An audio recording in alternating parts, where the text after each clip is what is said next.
Hello bachcho, let's discuss this question. Nerve gas affects neuromuscular activity by A. Blocking acetylcholine receptor sites, B. Inhibiting release of acetylcholine, C. Inhibiting acetylcholine esterase, D. Enhancing the release of acetylcholine.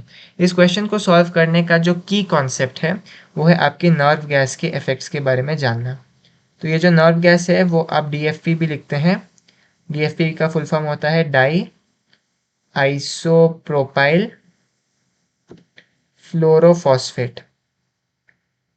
ये होता है DFP का full form. साथ ही साथ हम क्या कहते हैं, ये जो नर्व गैस है उसकी फंक्शनिंग कैसी होती है। तो एक चीज़ यहाँ पर समझने ज़रूरी है। एक कंपाउंड, एक एंजाइम आप कह सकते हैं, कंपाउंड नहीं, एसिटाइल कोलाइन एस्ट्रेस होता है। तो ये क्या करता है, ब्रेक करता है एसिटाइल कोलाइन को। वो ब्रेक करता है एसिटाइल कोलाइन को एसीटेट में और कोलाइन में। तो यहाँ तक हम जब कह चुके हैं तो ये एसिटाइल कोलाइन क्या है इसको समझना ज़रूरी है। एसिटाइल कोलाइन एक न्यूरोट्रांसमीटर है।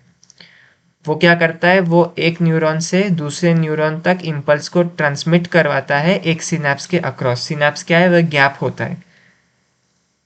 तो एसिटाइल कोलाइन क्या करता है, वो जब पोस्ट सिनैप्टिक, मतलब यदि आप देखें तो यदि ये यहाँ पर एक एक्सॉन ऐसे एंड हो गया और दूसरा जो न्यूरॉन है उसकी डेंड्राइट्स ऐसे ब्रांच कर रही है, लेकिन इन दोनों के बीच में ऐसा एक गैप है, इसको हम क्या कहते हैं, सिनैप्स।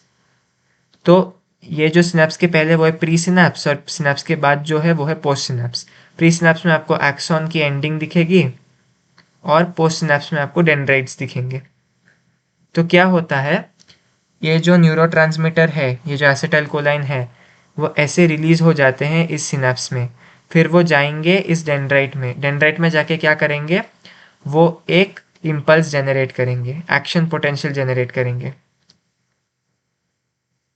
इम्पल्स को वो जनरेट करेंगे इन पोस्ट सिनैप्टिक मेम्ब्रेन, इन पोस्ट सिनैप्टिक मेम्ब्रेन। तो इसको करने के लिए डीपोलराइजेशन की ज़रूरत है, डीपोलराइजेशन की ज़रूरत है।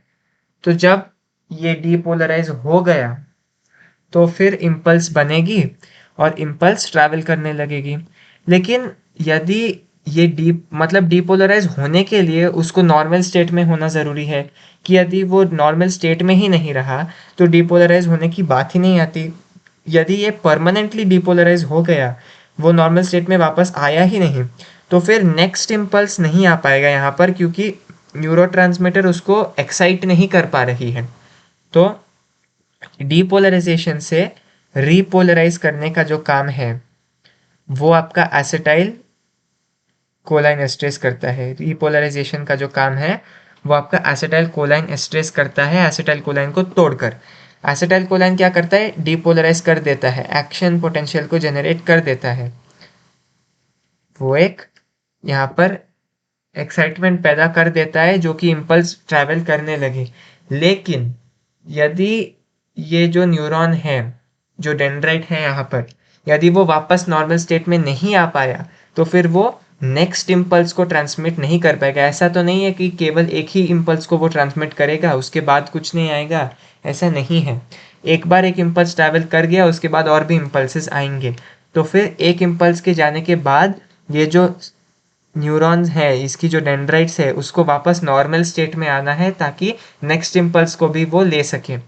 लेकिन डीपोलराइजेशन से रीपोलराइजेशन का काम होता है एसिटाइल कोलाइन एस्ट्रेस का, जो कि तोड़ देता है एसिटाइल कोलाइन को।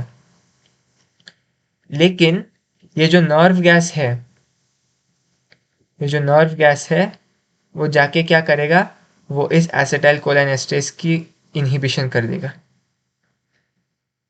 इनहिबिशन कर देगा, इसको काम करने नहीं देगा।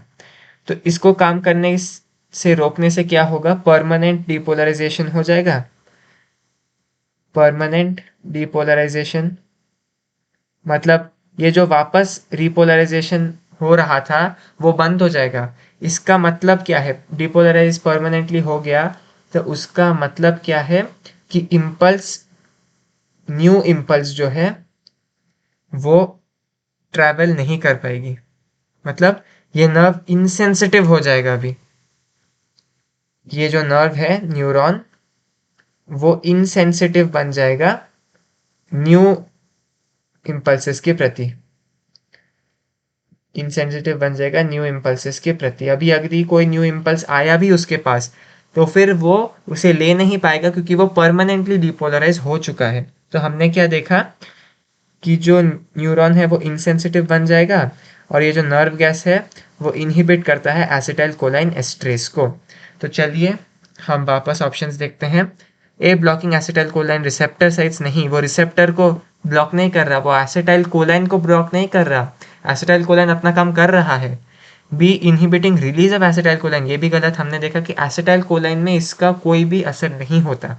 सी इनहिबिटिंग एसिटाइल कोलाइन एस्टरेस, ये बिल्कुल सही है, वो डीपोलराइजेशन से रीपोलराइजेशन को होने नहीं देगा ताकि जो न्यूरॉन है वो इनसेंसिटिव बन जाए।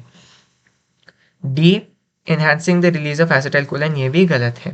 So the correct option to this question is option C, inhibiting acetylcholine esterase. Hope you've understood it well. All the best.